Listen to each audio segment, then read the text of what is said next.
Top of the morning, we're going to be discussing who are the children of Israel, the 12 tribes of Israel. This is important. I'm going to bring scripture from Isaiah, confirmation saying that it is necessary to know because it's part of the doctrine of the Bible. We already know whoever calls on the Lord, Yahshua, Jesus, you feel me? I don't really care about the language because I know that throughout time we've been enslaved and they took our language time and time again. So it's like you can't but there's always been us. We've been dispersed across the whole four corners, so that's how our language stayed alive to the point where it is, but definitely has been altered through slavery. That's why people can't agree on what I'm saying is the pronunciation. Some say Yahshua, some say what do they call it? Yeshua, Yahshua. That's like the proof right there, man. So it's who you're calling on because we don't have the actual name no more. But love God with all your heart. That's the most important thing, man. So always strive towards walking towards God, and He's gonna walk towards you. But just call on Jesus. Don't matter where you're from. It matters where your heart's at. That's what I like to say. But yeah, man, we're gonna get into the who is actually the physical descendants of God, the brothers of God, whatever you wanna call it. Let's do it. Children of God. Let's go. We all children of God, y'all. If you follow the doctrine. Because there is people that conspire to take us from our identity and they're still doing it. And if you are doing that or ignoring the truth, you're no better than them. Come on, you need to love your brother like you love yourself. Nobody lost more than black people, bro. Bro, we was on slave ships. Not how they think was millions and stuff like that, but really when they captured us in slavery, they had our leaders and like rich people, our noble kinsmen on boats. You feel me? And then they capture the leaders. You already know what happens when you capture the leaders, bro. You already know. So they did take us on boats, but it's not everybody. Like, it was mostly just our leaders. And then they sent them here, sent them different ways, bro. They sent them different ways, bro. You feel me? Like, say if we was from Jamaica, they'll send you to Brazil. Or if you was from Europe, they'll send you to America. And if you was from America, they'll send you over there to Africa. You feel me? We was already dispersed across the four corners, man. We was dispersed across the four corners of the whole world.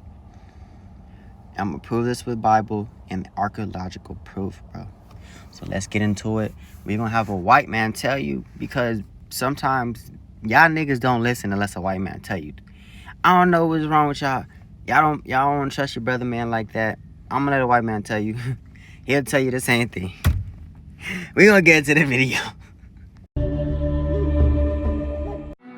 want to show you some things that I don't think you even knew existed. It goes against everything Manifest Destiny teaches about Native Americans. And I want you to know this part of our history because people erased it. And we'll get to that later on in the program. Erased it intentionally.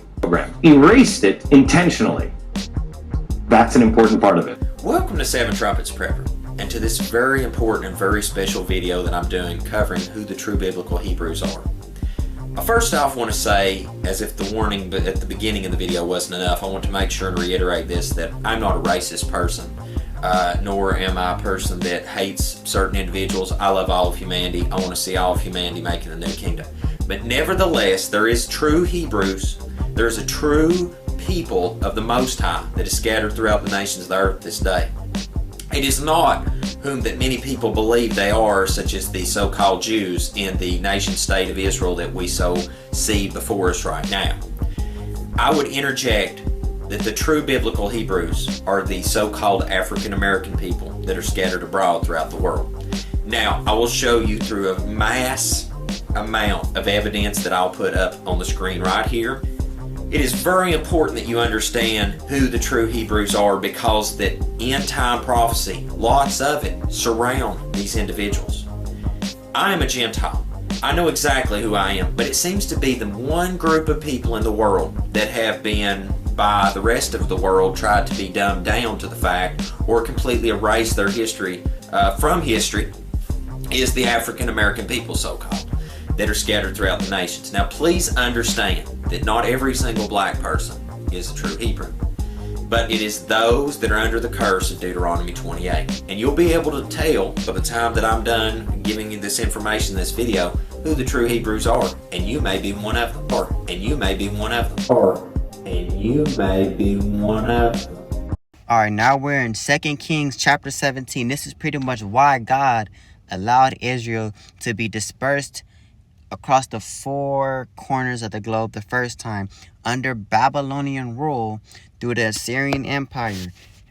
The Babylonians was an empire that was ruled by different kingdoms that was all evil, worshiping the same gods, right? That's what they had in common. They didn't have the Most High. They had Egyptian-based theology, right? So look, against him came up Shalmaneser, king of Assyria, and Hosea became a servant. Hosea, that's a Hebrew, right? But he came up to worship under the evil rulers, right? And the king of Assyria found conspiracy for Hosea, and he has sent messengers. So king of Egypt brought no presents to the king of Assyria, right? They're pretty much, sorry, read it kind of fast. Pretty much what was going on there, the king from Israel was giving up, presents and stuff like that. But as soon as he didn't want to give up the presents, that's when you messed up. You should have never been playing with them anyways. But that's what happened. All right, so this is the dispersion of the children of Israel through the four corners of the earth, right? Through Babylon, right? And this is in 2nd Esdras, right? How you spell Esdras? E-S-D-R-A-S. Esdras. All right, so the 10 tribes were carried away prisoners out of their own land at the time of Hosea, the king who Shalmaneser, the king of Assyria, led away captive, and he carried them over to waters, and so they into another land.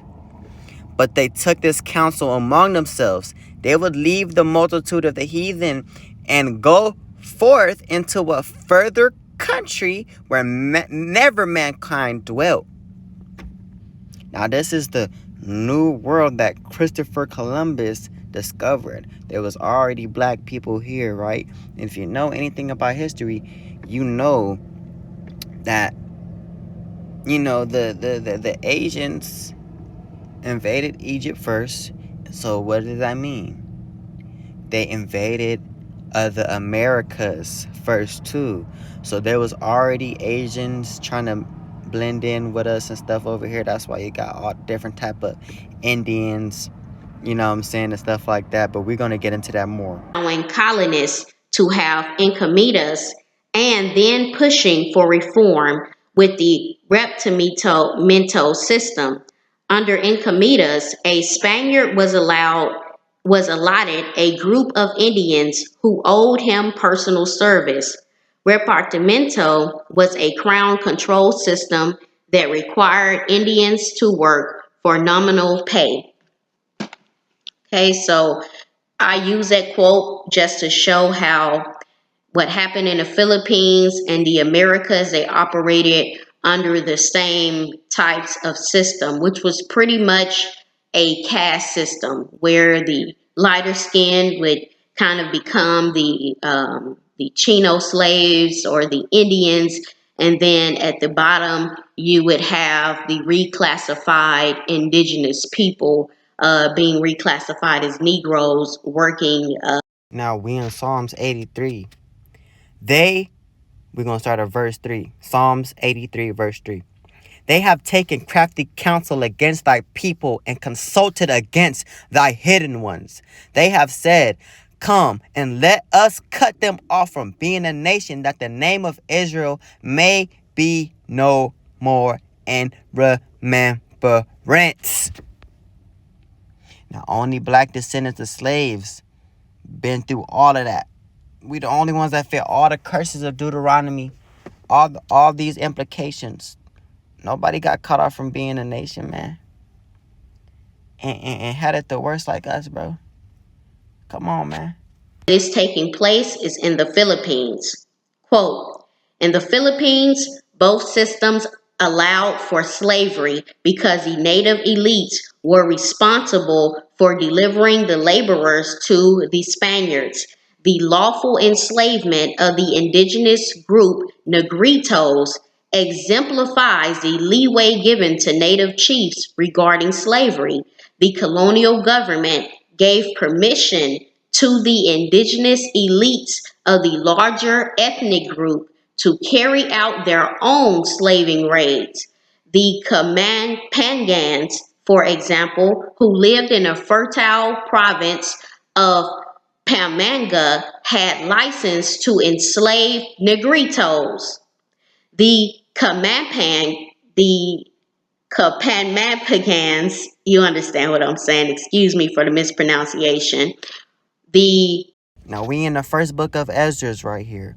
I already showed the archaeological proof of King Cyrus. He got a cylinder showing that he documented that he freed the people of Israel and then they could go back to their gods. He only freed them. He freed everybody that was under Babylonian rule. Who is there among all you, all his people? His God be with him, and let him go up to Jerusalem, which is in the house of Judah, which is in Judah, and build the house of the Lord of God of Israel. He is the God. This is Cyrus talking. He's talking about their God. He is the God, which is in Jerusalem. All right, we're going to continue. Look, he just saved everybody, from the rule, right? But everybody didn't go back to the homeland, right? Some people stayed behind. As you can see, there was proof of people being over here that was Hebrews. I'm going to show you some more archaeological proof that they left behind in America that shows that, look, and whoever so remaineth in any place where he sojourneth, let the men of his place help him with the silver and with gold and with goods and with beasts, besides the free will offering for the house of the God, for the house of God that is in Jerusalem. Now he told you that if y'all don't want to go back, the people that, that you're going to be around, they better give you gold and all that, because y'all got the true house, the true Lord, the true God. You feel me? Now let's show you. Greater emphasis that an outstanding number of customs of the North American Indians are the same as those recorded of the ancient Hebrews, but the lesson to be derived from the parallel between the Indians and the Israelites is very different from that of a descent advocated. Let me show you one more connection. In 1860, David Wyrick, he's a guy who surveyed the Newark earthworks. He was digging into a mound near those earthworks and he found a wooden coffin made of oak. They opened up the coffin and found a skeleton of a man holding a little box. It was about 8.10 inches in size. The box had been cemented shut here. This, by the way, is sitting in Ohio. Well, he opened up the box and he found a little man inside, a little black stone. They took it to scholars and they looked at it. The man seems to be carrying something, and there's writing here at first they couldn't recognize. The writing is, they thought in 1860, some sort of Hebrew. Well, finally, about 20 years later, they found some rabbis living in the area, and the rabbis looked at that and they could read it. They said it was an old kind of block Hebrew, and it was a rendition of the Ten Commandments. Now, this is another piece.